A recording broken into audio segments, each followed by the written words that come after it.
Big changes are coming to the Metro Detroit real estate market, and I'm talking tectonic shifts. This is your July 2021 update. Now, before we get there, subscribe to the channel. Every single month, we do a monthly real estate update, we do homeowner maintenance tips, and we do our ever popular, which has been getting a lot of rave reviews, our top 5 events, family activities, things to do, things to see, whatever you want to call it, in Metro Detroit. Every single month we come at you with a different event for each and every one of the 5 counties surrounding Detroit. All right, now on with the show.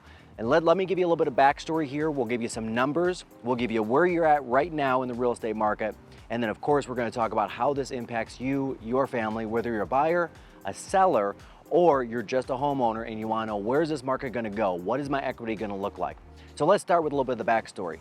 So going back about 6 months, we've seen a significant increase in the number of homes sold here in Metro Detroit, right? This past month, we were at 13,500. 4 months ago, back in February, well, actually it's 5 months ago, back in February, we were at 8,200 homes sold. So it went 8,200, 10,200, 10,900, 11,500, and now 13,500 homes. Now with that, we've also seen the number of listings going to market increasing, and that number has actually been increasing faster over the last 90 days than the number of homes sold, okay? So this month, we've seen 15,500 homes go on the market, and that's a gap, that's a surplus of 2,000 homes versus the buyers in the market, which is a good thing, and we're definitely feeling that effect right now. One other number I'm going to throw at you before I start diving into what this all means is we also saw in July 808 homes go off the market unsold. That is the first time the number has been above 400 in over a year, right? Over a year. Now, how did we get here? How did we get to this super heated, super hot market? Let's talk about that for a little bit, right? So when the pandemic hit, the government, reduced the interest rates. We all know that. They were at 4.25, then they shot all the way down to 2.85 or 3%, where they've been hovering ever since. Up until this point, and I see this study done all the time. Economists have been repeating that mantra over and over. Hey, for every quarter that's taken off the interest rate, every quarter point, so let's say 4.25 to 4, there's an increase in the market of about 8% of buyers. So that means if there were 100 buyers in the market at 4.25, 8 more people are going to enter the market to make it 108. We saw the interest rates go down 5 times that amount, from 4.25 down to 3, which means that we saw an increase of 35 to 45% the number of people looking to purchase a home. Where it was different now is we now have the millennials for the first time coming to market in full force. They're looking to take advantage of the interest rates, looking to get their families into a more permanent home. And most importantly, these guys are first-time buyers. They don't have a property to bring to market. So we're seeing this massive increase in pressure on the buying side, but we're not seeing the alleviation of the pressure on the selling side, because our biggest demographic buyer in 2021, 40% of all homes purchased, are being done by millennials and also, conversely, first-time home buyers. So that pressure relief just hasn't happened. That's where we're at now. Over these last couple of weeks, though, we've been seeing a pretty subtle, a gradual, then sudden shift, right? Because things will happen gradually, then suddenly, okay? I was at a real estate conference last week in Houston, and the number one question that I was getting asked by other top agents across the market is your market slowing down? Is there a change? Is there a shift occurring? And I can say this with a resounding yes. It is shifting, and we're seeing this all across the nation. Now, up until this point, we've seen home values just absolutely skyrocket, over 20% gain year over year on a national and local level. So nationally, we went from 289,000 July of last year, average home price in America, right, to 366,000, which was the average home price in July.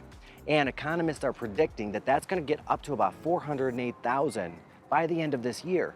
Think about that. The average home in the United States is about to be $500,000, or close to, because 400,000 is pretty darn close to $500,000. That's massive versus the last 20 years that we've been selling real estate, what we've seen, right? Even the run up before the last down market.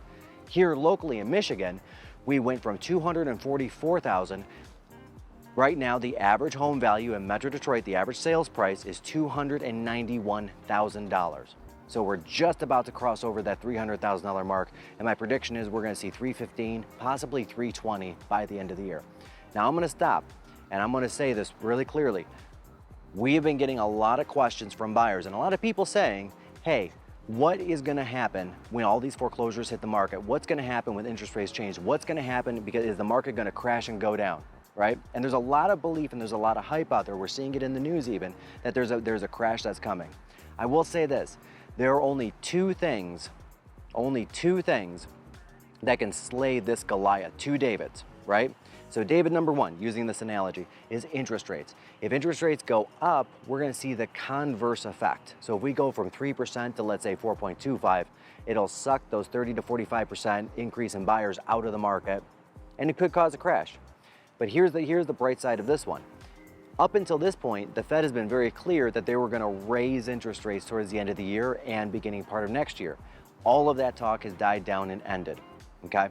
With the monstrous inflation in June, and we saw, what was it, 5.4% if I recall correctly, inflation in just 1 month, which is huge. And a lot of that's due to lumber prices, and we've seen the lumber price run up in the news and things like that, and we have another video on that coming out and what the effect of inflation is.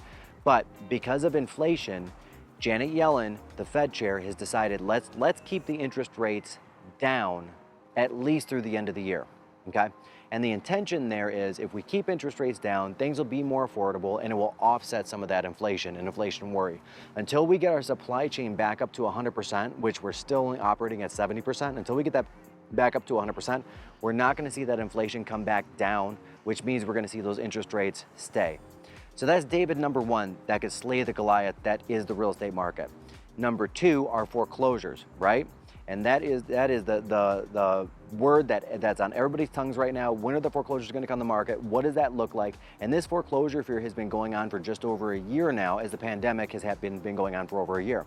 Now, when the pandemic started, we saw delinquency rates on mortgages, and to put it in more plain spoken English, people that were late on their mortgage jump up from 0.8% all the way to 14%, okay? Now put a fine number on it, that's 7.2 million mortgages that were behind and headed towards foreclosure. That's an amazingly big number. Let's compare that to 2008. In the eye of the storm in late 2008, we saw half of that number in some stage of foreclosure. So this was double that number. So this could not only be bad, but it could have been worse than the previous crash. And then there was a moratorium on foreclosures.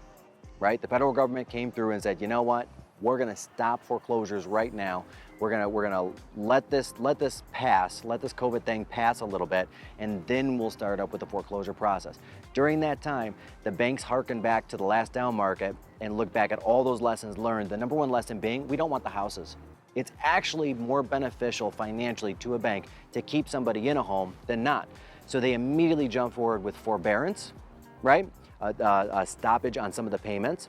They started working on workout deals. They started working on redoing loans with people that were running late on the mortgage. And even to this point, we're still seeing banks giving people a 6 to 18 month reprieve on their home payment, saying essentially, hey, take 4 months, take 6 months, take 8 months, get your ship right, get your house in order, get back to work and pay some of these bills off, get back to good, and then start making some payments again. And what they're doing this time is, instead of doing this lump sum thing, which was in the news and big late last year, but then all of a sudden went away because it's not going to happen, instead of saying, hey, we're gonna hit you with a $20,000 or $30,000 bill and put you right back under again, banks are now saying, you know what, we'll just tack it on to the back of the loan. So instead of having 24 years left on your payment, you now have 25, right? Which is a much more appropriate response to keep people on homes. Banks don't want the homes back, right? So now, here we are today, July 2021. Well, now August 2021, but in July 2021, we went from 7.2 million people in some stage of foreclosure. Now we're down to 2.2 million people in some stage of foreclosure. Now that's a big number and it's horrible, and it's less than half of what the previous down market had, okay? So taking the wind right out of those foreclosure sales. Are we gonna see some foreclosures? Sure, absolutely. Will it provide maybe a little bit of relief to the market as far as a couple more homes coming on the market for buyers to buy? Sure, absolutely. But don't forget, over the last decade, and I've done a video on this, guys, go back and re-review it. We'll add the link in the comments. We could talk about home builders all day long. But as we've talked about, we are still missing 20 million homes that should have been built that were not built because of the last down market. At 2.2 million foreclosures, even if every single one hit the market, it will not tank the market. It does not have that power. There are just not enough properties that are in any stage of foreclosure for that to happen. So what will this look like?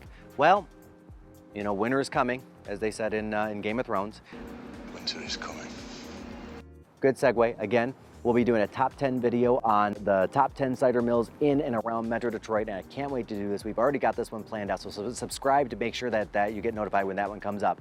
But winter is coming, and with fall and with winter come back to school, right? At this point in time, July, especially the first half of July, was the last opportunity for buyers that absolutely want to move before school starts to get into a home, which means here we are going into August, going into the future, all of those buyers are out of the market. The ones that absolutely will only move before the school season. Now, what we've also seen in July, in the second half of July more specifically, is we've had some buyers that they started their home search process back in January, February, March. They were running up against 15 or 20 offers per property. Now they've rekindled their home search and they're only running up against 2 or 3 offers, and sometimes none at all. So for sellers, what does this mean? This means that you are still going to get some great traffic. We're still going to bring you multiple offers whenever we can, but it's not going to be the 15 to 25 offers that we were seeing 90 days ago. It'll be more like 3 to 5, sometimes 1 or 2, right? And that's going to depend on the property, the price range, and the area, location, amenities, all those wonderful things, which we'll talk about when you have us out. For buyers, what does that mean? That means if you were in the market 4 or 5 months ago and you couldn't find a home, guess what? Today's the day, now's your time, right? Because home values are still going up, but the competition has really weakened and really pulled back quite a bit, okay? Buyers, out of all of our home sales this month, we're at almost 25 buyers that have made offers on homes and didn't have any competition at all. No competition. So we didn't have to do any crazy things like naming their firstborn child or naming their dog after the sellers or any of that stuff that we've seen in some of these offers. And we've seen some of this craziness happen, right? Now for sellers, I'm gonna go back to you. If you've been sitting on the fence because you've been afraid that you can't find your next home, again, today's the day, now's the time. You know, we've been very blessed that we have never had anybody go homeless, not once in 8,000 transactions in 20 years.